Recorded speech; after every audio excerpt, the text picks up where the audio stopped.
From what is honestly my favorite front flip fail video of all time. Go! To the iconic episode of The Office. Parkour!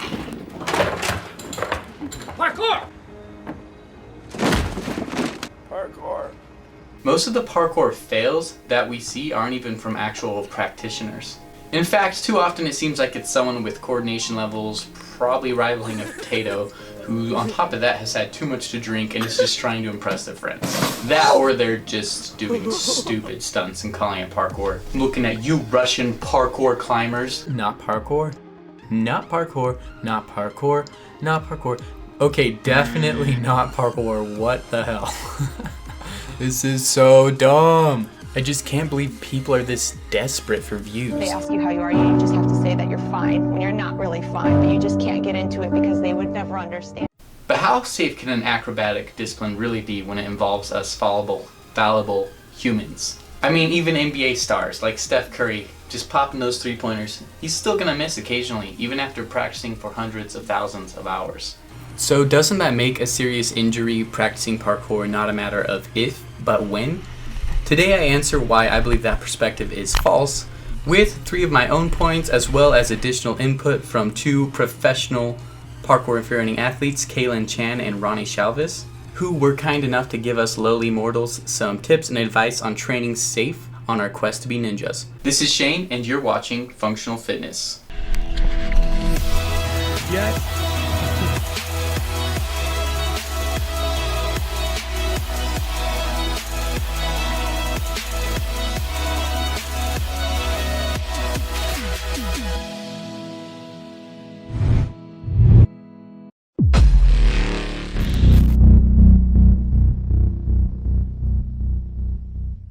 So first off, let's just briefly define parkour. So parkour, contrary to popular belief, does not mean climbing the highest obstacle you can find nearby and flipping off of it.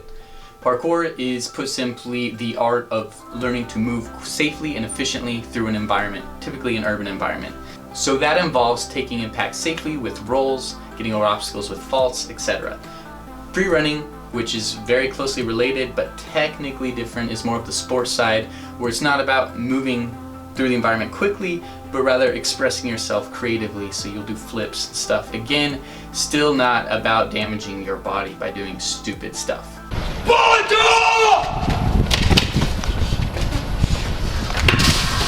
Of course, stupid stuff is relative, and we'll get to that later, but I'm just glad we got that out of the way. Let's address this myth of perfection, that you have to be perfect or you're dead, basically. So while it's true that no matter how much you practice, you'll never be perfect, unlike the NBA analogy when, again, Steph Curry, Kobe, whoever, whatever, he lets go of that ball, it's over. Like, his connection, his ability to influence that shot is done. When it comes to parkour and freerunning, on the other hand, you basically are the ball. Stop thinking. Be the ball. Danny. In the sense that there's still so much you can do to make sure you land safely. Oh, what's that? You set your front flip with too fast of a rotation? That's cool, dude. Just open up early. You're golden. Of course, this is assuming you've actually trained and prepared for this, in which case you'll have the spatial awareness and the ability to reduce impact and roll from any position. Just remember, before you learn to flip, learn to fall. Which is the second point I want to discuss, that falling or failing correctly is actually beneficial. This is Ukemi. Ukemi or Ukemi, I'm not quite sure how to pronounce it, but it refers to the art of breaking one's fall. It stems from martial arts like judo, and not only refers to learning how to break your fall physically, but it also involves just the philosophy that there's much to be gained by putting yourself in difficult situations, things that make you uncomfortable, whether that's physical, emotional, psychological. And I know this is not popular today. We're seeing an ever-increasing number of weak people who are taught their whole lives to change the circumstances to avoid difficulty rather than changing one's own ability to overcome difficult things. And that makes us weak. It does. When an unpracticed and intoxicated individual jumps to a railing, yeah, there's a pretty good chance they're sticking that landing with their crotch. Hell, that almost happened to me like not long ago at all. I was at the Stoic Parkour Academy in St. George, Utah, and I was trying to hit a fairly high precision to a small railing, Didn't know that some person, some kind-hearted soul, left a present for me on that bar. Yep, some of that gymnast chalk. So my foot slipped, and being a semi-capable parkour athlete, I was fine. I already knew what my body would do if I slipped, under, or overshot. So it wasn't even slightly stressful, and best part is my balls are still intact. So, hashtag winning, am I right? So Fight Science did an episode a few years back with some classic freerunners, Daniel Ilibaka and Ryan Doyle. They strapped them up with sensors all over their body and had them jump off this platform. It's a 10-foot platform, and they're falling about 10-15 feet. So let's see how much of an impact was measured by those sensors.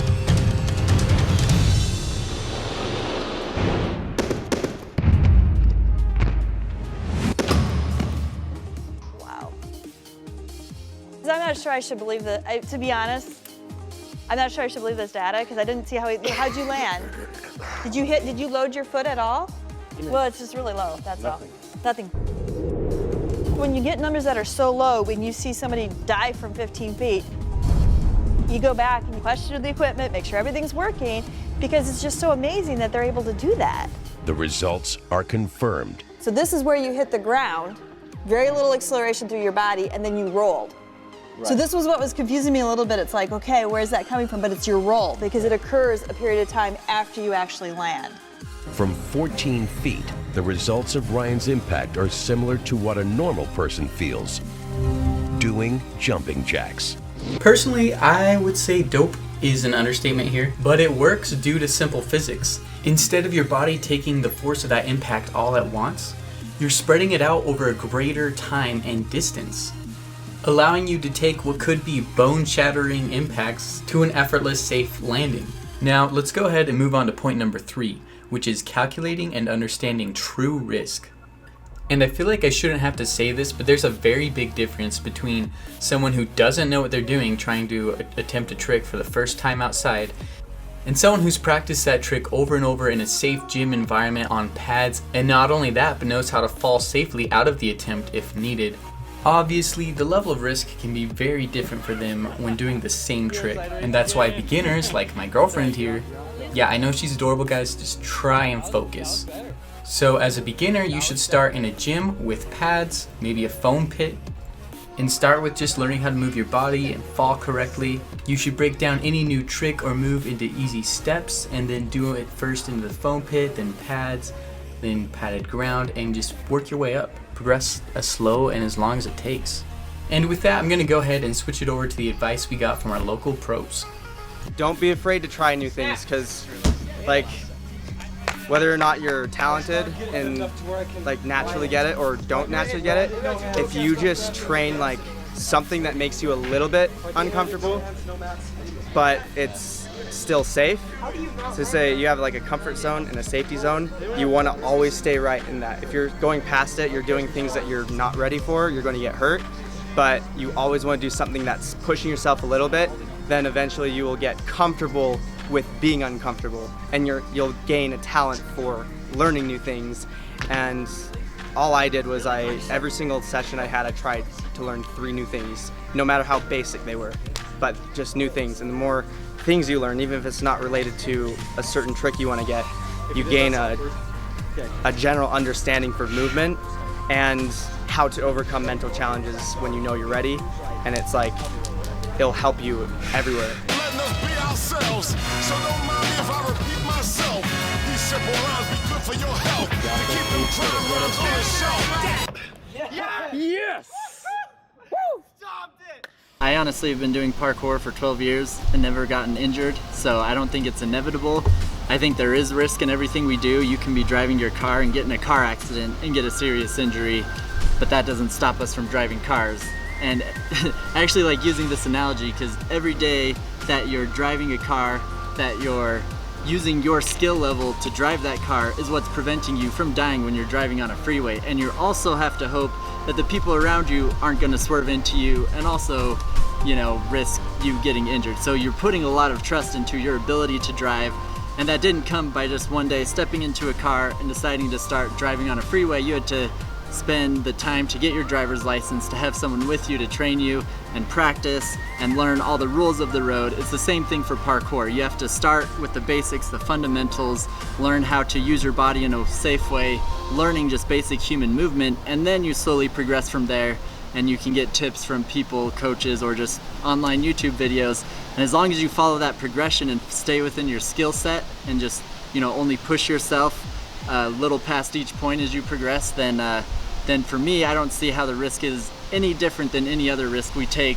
stepping outside of our house, driving a car, or flying in an airplane. You know, there's all risks, and if we're gonna live our life completely risk-free, well then you better not leave your house, because Even then, yep. that's really bad for your health. Exactly. So there's no winning, and so I think to make the most of life, you have to find what you're passionate about, and sometimes that's doing things that are unconventional. Parkour looks risky and dangerous because people just see the end result. They see the final product of years of training. They don't see the progress up to that point.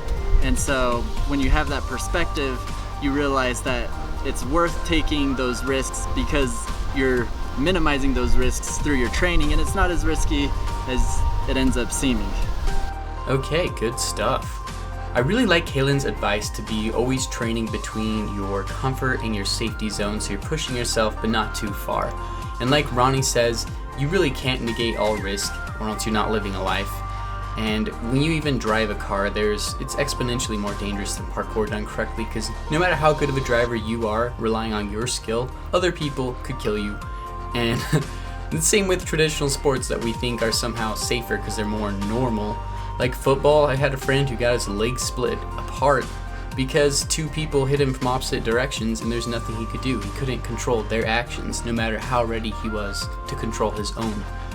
So I hope we take all that into consideration and that this video helps people recognize that not only is parkour a lot safer than it's often represented, but it can, if done correctly, it can actually help you to improve your ability to be safe in dangerous situations. And it's a great, amazing, fun way to stay in shape. So, hope that helps. That's gonna wrap up this video for today. Dude, wait a minute. I just realized I'm at like 989 subscribers, so I need about 10 more to hit 1,000. I know that's not a lot, but for a new channel, that's a big step. So at each milestone, at each, like, I guess every time it doubles, I want to do some kind of special video. Some random public thing, like say, I mean, my sister were thinking about running around in Naruto headbands through the mall or whatever, trying to do some flips or choreographed fight scenes. Or getting, I might get like a Spider-Man costume for Halloween anyway, so if you have a preference on either of those, let me know in the comments, otherwise I'll just choose one. Thanks again everyone, you rock, see you in the next video. Peace!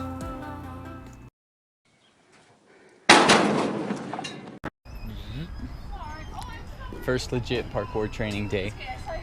Gonna get your Kong vaults? Yes. Perfect. Front flip? Maybe. Nah. Let's be realistic here. I can do it though. I know, I'm just kidding. Yeah, you want to say something? Don't forget to... So I'm turning away. Donut, breakfast of champions right here. Don't forget to like, comment, and share with your friends. Oh my gosh, every sentence.